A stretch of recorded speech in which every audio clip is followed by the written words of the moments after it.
Coming up on Market to Market, wildfires rage in California, blackening thousands of acres and destroying hundreds of homes. Tobacco growers prepare for Uncle Sam's support of their commodity to go up in smoke. And with a history rooted in moonshine, Midwestern distillers take a shot at value-added farming. Those stories and market analysis with Ted Seifried next. Funding for Market to Market is provided by Grinnell Mutual. You think differently about a customer when you stand in the middle of his dreams. We work to make sure you get covered right. Grinnell Mutual, a policy of working together. Information on finding an agent near you is available at grinnellmutual.com. And by Sukup Manufacturing Company, offering a full line of grain drying and storage equipment and steel buildings. Sukup Manufacturing is on a mission to protect and preserve your crop and the tools that produce it. This is the Friday, September 19 edition of Market to Market, the weekly journal of rural America. Hello, I'm Mike Pearson. A private research group reported late this week that a forward-looking measure of the economy improved last month. The Conference Board's index of leading indicators rose 0.2% in August, marking its 7th consecutive monthly gain. Meanwhile, the government reported Friday that unemployment increased in 24 states last month.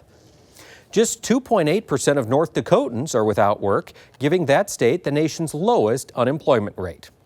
And the Midwest's 5.8% jobless rate was the lowest of the 4 U.S. regions, while the West endured the highest at 6.6%. High unemployment, of course, is but one challenge in the West. Parts of Arizona and New Mexico were inundated by torrential rains again this week, while the other extreme wreaked havoc in California and Oregon. Oh my God. Oh. It was another week of intense wildfire fighting in Tinder-Dry, California, as thousands of homes were threatened and hundreds more were destroyed. Most of the homes in the danger zone were east and north of Sacramento. The fire more than doubled in size on Thursday to 111 square miles. Winds fueled the rapid expansion overnight, and the blaze was only 5% contained near El Dorado National Forest. The U.S. Forest Service said the wildfire has destroyed a significant amount of timberland and watershed territory. And the latest hotspot is in the Pollock Pines areas east of the state capital. It's extreme fire behavior. You know the location, it's in a canyon, very steep terrain, also very dry fuels after these 3 years of drought that have gone through this area. You know, temperatures are a little warmer, humidities are down, and there's a little bit of breeze on it. Perfect time for a fire to burn. Near Yosemite National Park, 200 homes were evacuated, including one near a lakeside resort where 24 structures were scorched. Earlier in the week, fire near the logging community of Weed damaged or destroyed more than 150 structures, with most of them being homes. High winds pushed the flames into the town near the Oregon-California border, quickly burning through a hillside neighborhood where a church was destroyed. The house up there is no big deal, you know, it can be rebuilt, but this is my family church, you know. It's much more endearing to me. I feel bad for the people who are probably going to be out of work for a long time. I mean, this is already economically depressed area anyway. Further north in Oregon, a wildfire blackened 1.5 square miles in Mount Hood National Forest. State highways were shut down for a time this week because the thick black smoke limited visibility. According to the Centers for Disease Control, tobacco kills more people every year than AIDS, alcohol, car accidents, murders, suicides, drugs, and fires combined. And U.S. demand for tobacco is on the decline. And so are the farms that produce what was once a lucrative commodity in rural America. The 2007 Census of Agriculture revealed that the number of U.S. tobacco operations fell by nearly 90% over the previous 15 years. In October, Uncle Sam will share his last smoke with tobacco producers, and for the first time in decades, growers will be fully exposed to the fundamental law of supply and demand. Next month, the last tobacco buyout checks, amounting to more than $916 million, will be mailed to about 425,000 farmers and landowners. The payments are the last holdovers from a price support and quota system that had guaranteed minimum prices for most of the 20th century.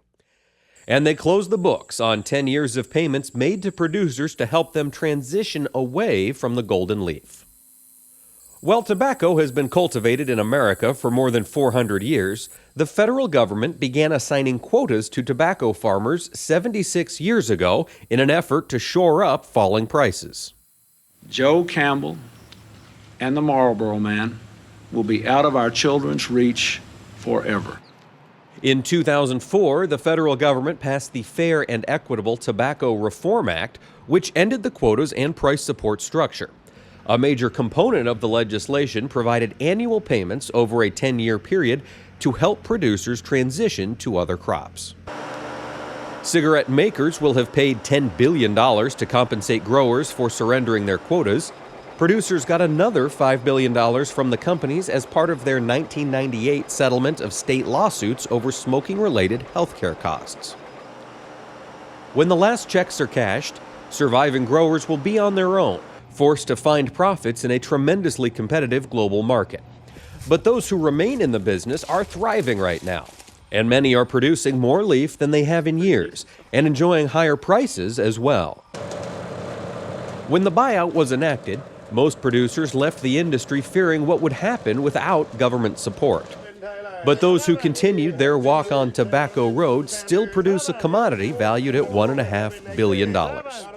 If you choose to consume our product, that's great. If you choose not to, that's fine. But I plan on staying in this business of growing and harvesting tobacco for as long as I can, and I'll continue to do it and hope to pass it on to my son and maybe future generations. While governments impose hefty taxes on tobacco sales, experts say those revenues do little to offset higher health care costs due to smoking. And sin taxes have a questionable record of persuading people to quit, as does prohibition. When the 18th Amendment prohibiting the production and sale of alcoholic beverages took effect in 1920, it was widely supported by the American public. Within a few years, though, its impact on crime and lost tax revenue were two of the biggest reasons prohibition was repealed in 1933. One notorious criminal who cashed in on Prohibition-era booze had a penchant for a certain variety distilled clandestinely in Iowa. The rye whiskey has enjoyed somewhat of a renaissance in recent years. And its manufacturers have traded the vices of bootlegging for the virtues of value-added farming. Josh Bittner explains. We got to kiss the pig. Everybody ready now? Get your cameras ready.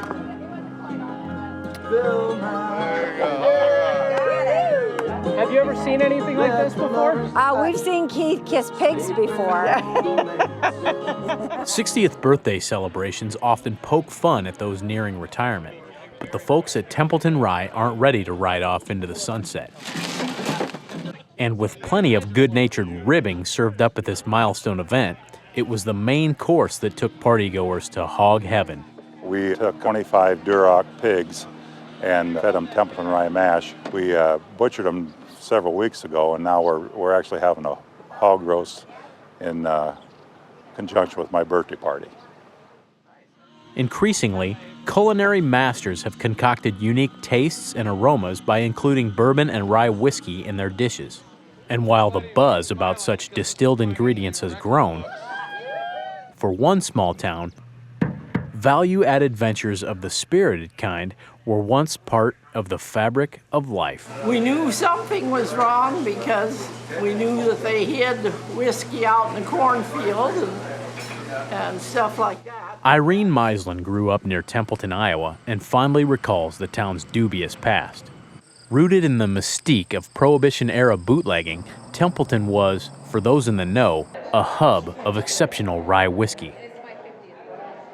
While the 18th Amendment to the U.S. Constitution outlawed the manufacture and sale of alcoholic beverages, it was woefully inadequate at dampening demand. And grassroots entrepreneurs found that operating outside the law, on occasion, could help families make ends meet during the Great Depression.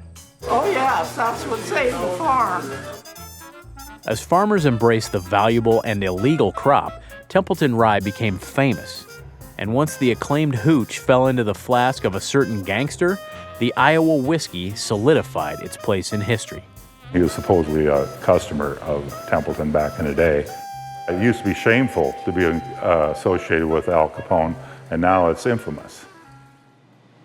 Following the repeal of Prohibition in 1933, what was essentially a folk recipe for rye whiskey eventually faded into obscurity. It was something I didn't want to see go away, so I set out to make it a legal brand. Capitalizing on nostalgia, along with the Hawkeye State's thirst for all things Iowa, two descendants of bootleggers launched Templeton Rye Spirits in 2006 to great success. However, local residents and recently some fans have been critical of Templeton Rye because distillation of the White Lightning is actually done by a factory in Indiana that handles several whiskey brands. The proprietary mixture, which is claimed to match the original outlaw prescription as close as legally possible, is then shipped back to Iowa in charred oak barrels, bottled and labeled in Templeton.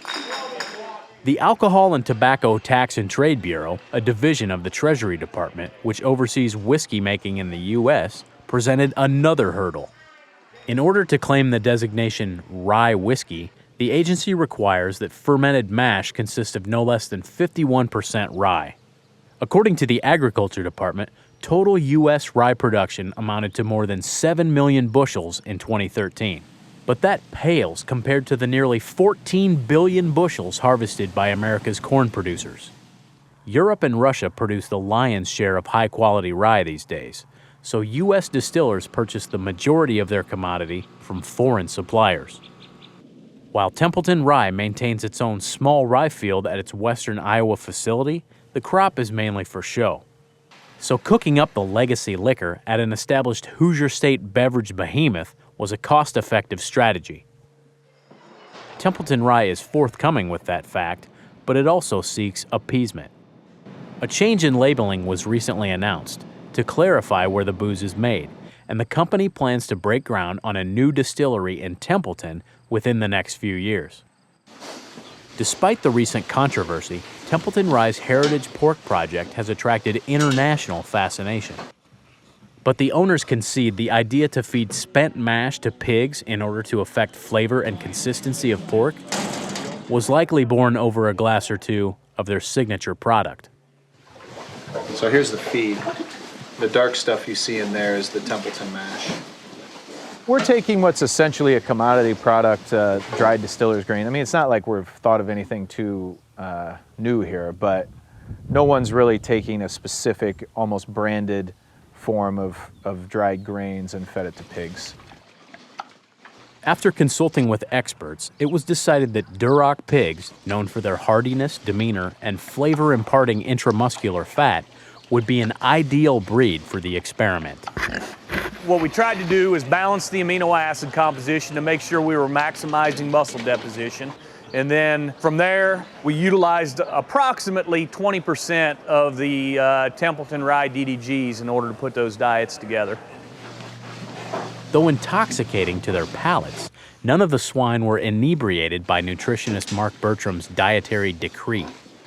Each pig consumed roughly 600 pounds of feed during its lifespan at a cost of $75 to $80 per head.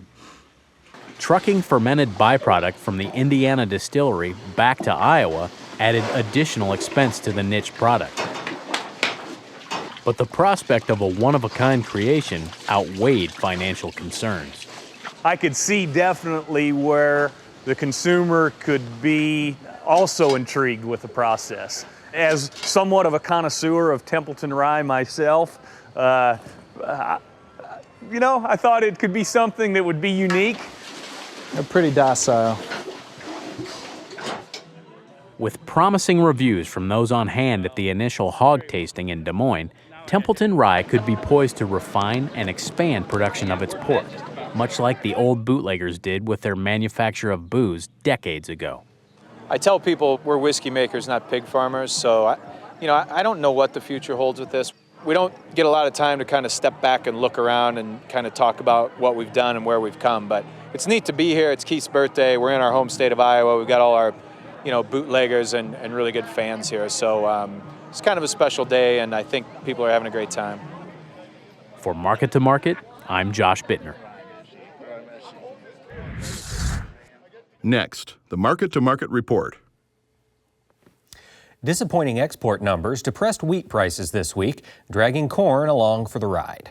For the week, December wheat lost 28 cents, while the nearby corn contract moved 7 cents lower. Soybeans also were pressured as the November contract declined by 28 cents. Nearby meal prices followed suit, giving up $14.40 per ton. In the softs, cotton gave back virtually all of last week's gains as the December contract lost $3.61 per hundredweight. In the dairy market, October Class 3 milk gained $1.44, while the deferred contract improved by more than $2. Over in livestock, prices were mixed as the October cattle contract lost 65 cents. Nearby feeders advanced $2.80, and the lean hog contract gained 27 cents. In the financials, the euro lost 3 basis points against the dollar. Crude oil gained 28 cents per barrel. COMEX gold declined by nearly $15 per ounce, and the Goldman Sachs Commodity Index traded more than 2 points lower to settle at 583.40. Here now to lend us his insight on these and other trends is a newcomer to Market, Ted Seifried. Ted, welcome. Thanks, Mike. Nice to be here. We've had a bit of a disappointing week for wheat producers. We saw some export sales come in a little bit lower. Talk to us about how U.S. wheat is priced comparative to the rest of the world. Right, and that's continues to be the problem with wheat, because if you look at the U.S. balance sheet, it doesn't necessarily have this overly bearish tone. But if you look at the global wheat production and the global wheat scenario and the global wheat pricing, that's where the bearishness comes in, along with the other grains, corn and soybeans as well. But globally, we still seem to be overpriced, and we're trying to find that demand. We're trying to buy that demand out with lower prices. The problem is when we move lower, the rest of the world's moving lower with us. So we're trying to find that level where we can see that big uptick in export sales, and we haven't found it yet. For producers out there, how do you handle this kind of a market that just continues to slide lower? We're down 90 cents in 3 weeks in Chicago wheat. Is there a bottom in sight? Wow, that's a wonderful question. And you can say the same thing about all of the grains as a whole. It's tough to tell where that global demand is going to kick in and really start to take over. We keep trying lower. Right now, it doesn't look like the low is going to be anytime in the very near future. I kind of look at the corn harvest and when we could potentially put a corn low in. I think it could kind of come at the same sort of time because I do believe a lot of your global end users and your global buyers are kind of waiting to make purchases at similar times, thinking that the corn market could kind of help direct where the wheat market's going to go. All right. Well, now let's jump over to the corn market here. It did slide a little bit this week, 7 cents down on the week. Right. We seem to be finding maybe a little bit of stability. A little bit of stability. We did see new contract lows and a new contract low close this week. So technically speaking, the corn market doesn't look overly healthy. Compared to the charts of soybean and wheat, it is the better of the three. But you got to wonder, as we get into the 330 and maybe even to the 320 range in corn, if we are starting to find a near-term bottom or get close to it, we're well below the cost of production now at this point. And really, how willing are producers going to be to sell corn at this point? We're going to have to see a lot of sales happen on harvest. I get the feeling that there's a very large percentage of this current crop that hasn't been sold. So bushels that are getting sold off the combine will be putting pressure on the market. But once we get through that glut of cash sales, we might be set up for a little bit of a rebound at that point. And that leads right into a question we had on Twitter. Tim in Crookston, Minnesota tweeted us at Market to Market, and he said, "So Ted, with these low prices coming at harvest, should we just bin everything, focus on fall field work, watch football, and then look at the markets after the first of the year?" I love that idea. For the most part, yes, I do agree with that. I don't think that we're going to see these wonderful yield reports that we've been seeing so far continue. I think as harvest moves further north and west, the numbers will be a little bit less impressive, and that might bring down some of these supersized yield estimates that you're hearing from a lot of analysts right now. I also think that there could be an acreage drop coming from the USDA. Currently, we're looking at an 800 thousand harvested acreage drop from where the USDA is currently, which with a yield right where the USDA is at right now, you could see production numbers drop by about 150,000 or 150 million bushels. That being said, again, as the harvest moves north and west, right now is when we're hearing all of the wonderful yield numbers, and when we start hearing less numbers, that might be a little bit more bullish for the market. So maybe some of the most bearish fundamental news for the corn market is right now, or maybe just drifting behind us, or right ahead of us, but right in this time frame.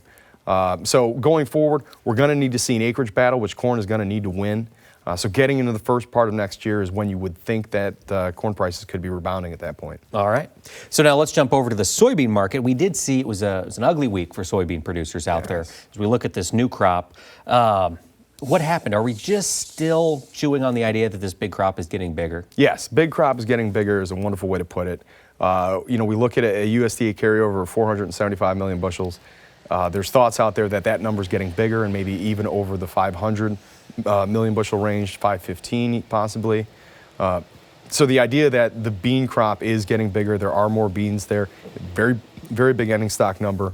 We're going to have to chew through it on harvest, just like what we're going to have to do with corn. And we're sort of moving to the levels that a lot of us have been thinking we should be getting to a few weeks ago. So soybeans, to some extent, might be playing a little bit more catch up, which is why you're seeing wheat and beans, but specifically beans as heavy as they are now, compared to the relative strength in corn. And really, until we get through the bean harvest and absorb this cash glut, there's probably going to be more pressure coming here in the near term. Okay, let's take a quick look at 15 pricing. For producers who are concerned, corn's below the cost of production, beans are quickly approaching it. Right. We're going to see folks look to reduce costs. They're going to, in theory, plant more beans, cheaper cost. Do you go ahead and get some of 15 corn and beans sold? Corn, I think you wait, because I think that acreage battle is coming. Corn's going to really need to price itself into the mix to some extent. Beans could do some work to price themselves out of the mix, but what we don't necessarily need going into next year is another record bean acreage number with what South America is doing currently. So getting into the first part of the year, when guys are making their decisions, you're going to see this battle play out on the board. It's going to be very interesting, but corn should be the winner there. Beans should be the loser. All that kind of leads you to the idea that maybe corn for 15, I like the idea of being 20-25% sold, but I've been saying that for a little while, so hopefully we're looking at higher prices on that one. As far as beans are concerned, there's still, I think, significant premium in beans to be lost. Okay. So if you're not already there, you should be looking at 15 beans right now. All right. Well, now let's jump over to the cattle industries. We look at fat cattle down on the week. Yep. Are the packers just scaling back? Are we starting to see demand pull back? We are starting to. We're certainly starting to get nervous about that. We've seen cash kind of, for a time there, it was cash higher. Now it's kind of fluctuating a little bit. It's kind of showing the volatility that a lot of times can be indicative of a topping sort of pattern. And then certainly we had the cattle on feed report the end of this week to end this week after markets closed. So the last couple of days have really been positioning in front of that. Cash cattle prices traded at the end of this week after close on Friday quite a bit lower. So that on top of a slightly bearish cattle on feed report could be setting us up for some lower trade on Monday. Okay. Now as we jump over to the feeder cattle market, almost $3 up on the week. Yes. Is that trend going to continue? It certainly justifiably can for the time being. The chart also certainly looks good too, but it really does remind us a lot of what we saw in 2012 with the grains. So you have to be looking at the idea of protecting your downside now at this point also. Embrace the bullishness, embrace the bullish looking chart, but also kind of keep an eye on your risk management as well, because this is something that we could see a significant pullback here at some point. All right, and is the heifer retention proceeding as the market anticipated it would? Are we seeing a lot of heifers stay out of the slaughter mix? Well, on this cattle on feed report that we saw today, placements were down. So the idea there is that hopefully that is what is exactly happening, and we need to see more of that. So that's looking better than expected. Okay, all right. Well, now let's take a look over at the lean hog markets. We've had, for that market, incredible stability for the past 3 weeks. We're basically within 30 cents of where we were 3 weeks ago. First time we've seen that in a while. Yeah. Is the hog market adjusted to the PED and where things stand today? I don't think so going forward necessarily. As we get into the cooler months, that PEDV issue will start coming back to an extent. That was when it was at its worst point last year. So that still is a concern. In the hog market, you see kind of a difference between what's going on in the front months and what's going on in the back months. If you look at December and beyond, and specifically the winter months, the concern is certainly being built in for PEDV. For the more upfront months, the idea there is we could be seeing more upfront supply coming in a short term. So we've seen really quite volatile markets in the last couple of days. But overall, that volatility has really ended up leaving us basically in the same spot. So it's a little jittery up front. Up in back, there is concern about PEDV coming back. The back end and the deferred months of hogs could stay relatively strong for the time being until we get a better handle on how bad PEDV could be over the next few months. So good advice to go ahead and make some sales out there in those deferred months? That's what we're leading up to, absolutely. Okay, all right, capture the premium while it's there. That's right. Now, this week also, we saw a record close in the Dow to end the week on Friday. Equities going to continue to move higher? Well, we've been saying for a while that equities have been moving towards the overvalued level.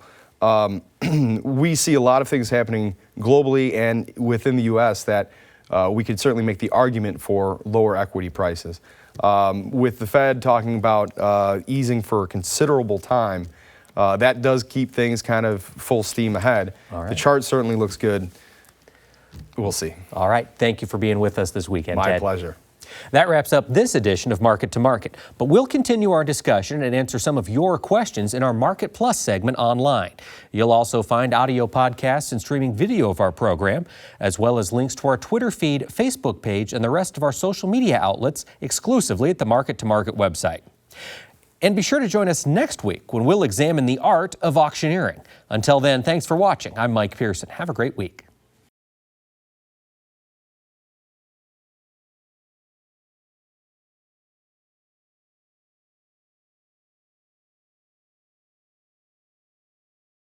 Grinnell Mutual. You think differently about a customer when you stand in the middle of his dreams. We work to make sure you get covered right. Grinnell Mutual, a policy of working together. Information on finding an agent near you is available at grinnellmutual.com. And by Sukup Manufacturing Company, offering a full line of grain drying and storage equipment and steel buildings.